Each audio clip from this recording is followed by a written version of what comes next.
মাঘ বিহুৰ উৰুকাৰ দিনা ভাৰতীয় চাহ মজদুৰ সংঘৰ উদ্যোগত মৰঙী চাহ বাগিচাৰ উন্নয়ন সমিতি আৰু স্থানীয় ৰাইজৰ সহযোগত গোলাঘাট জিলা মৰঙী চাহ বাগিচাত উলহ মালহেৰে টুচু পূজা উদযাপন কৰা হয়।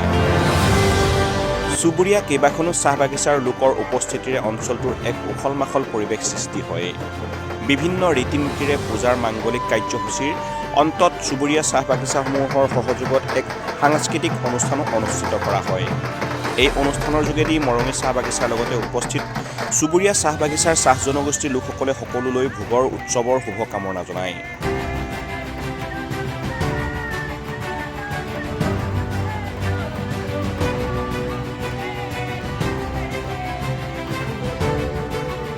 গোলাঘাটৰ পৰা মেঘালী শইকীয়াৰ সহযোগত খবৰ গোলাঘাট।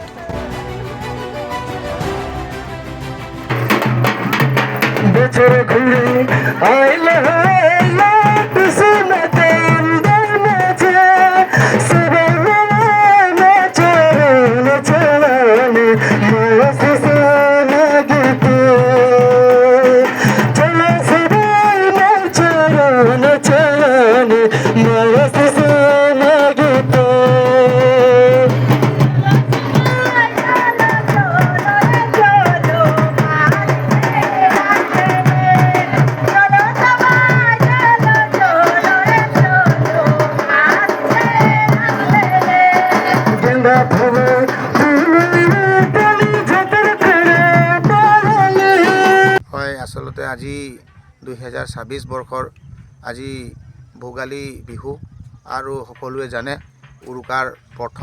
উৰুকাৰ দিনা আমাৰ টুচু পূজাও পৰে আৰু ৰাতি যিটো টুচু পূজাৰ জাগৰণ আছিল খুব সুন্দৰভাৱে জাগৰণ হৈছে। আৰু লগতে আজি আমাৰ 3-4খন বাগিচাৰ পৰা যিসকল প্ৰতিনিধি আমাৰ মৰঙী চাহ বাগিচাত আহিলে আৰু অলপ মনোৰঞ্জন কৰিলে, মনোৰঞ্জন কৰাৰ কাৰণে আমি একদম নথৈ আনন্দিত। আৰু এটা কথা সকলোৱে জানে সমগ্ৰ অসমত আমাৰ চাহ জনগোষ্ঠীসকলৰ যিটো পৰম্পৰা জাতীয় উৎসৱ যি ধৰণে কৰম পূজা, ঠিক একেধৰণে আমাৰ ইয়াত মানে আমাৰ টুচু পূজাও আয়োজন কৰা হৈছে।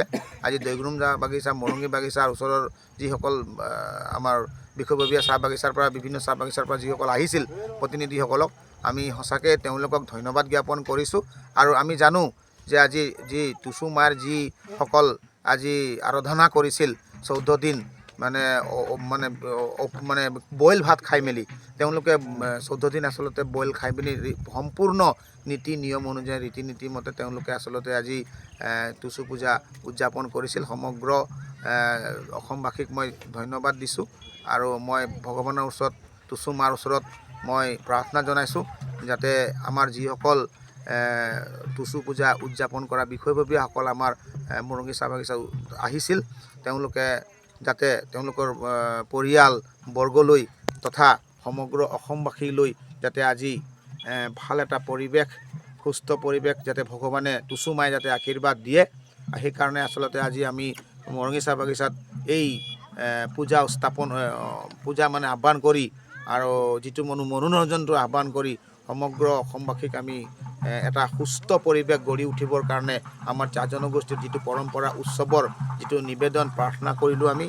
আৰু ভগৱানৰ ওচৰত এইটোৱে কামনা কৰিছোঁ যে আগন্তুক দিনবিলাক যাতে ভাল ধৰণে সকলোৰে যাব আৰু যিসকল মানে বিষয়ববীয়াসকল আহিছিলে যাতে তেওঁলোকেও মানে ঘৰ সংসাৰত সুস্থ শৰীৰে যাতে এই বছৰটো কুশলে মংগলে থাকিব বুলি ভগৱানৰ ওচৰত আজি আমি এই টুচুস্থলীৰ পৰা আহ্বান জনাইছোঁ।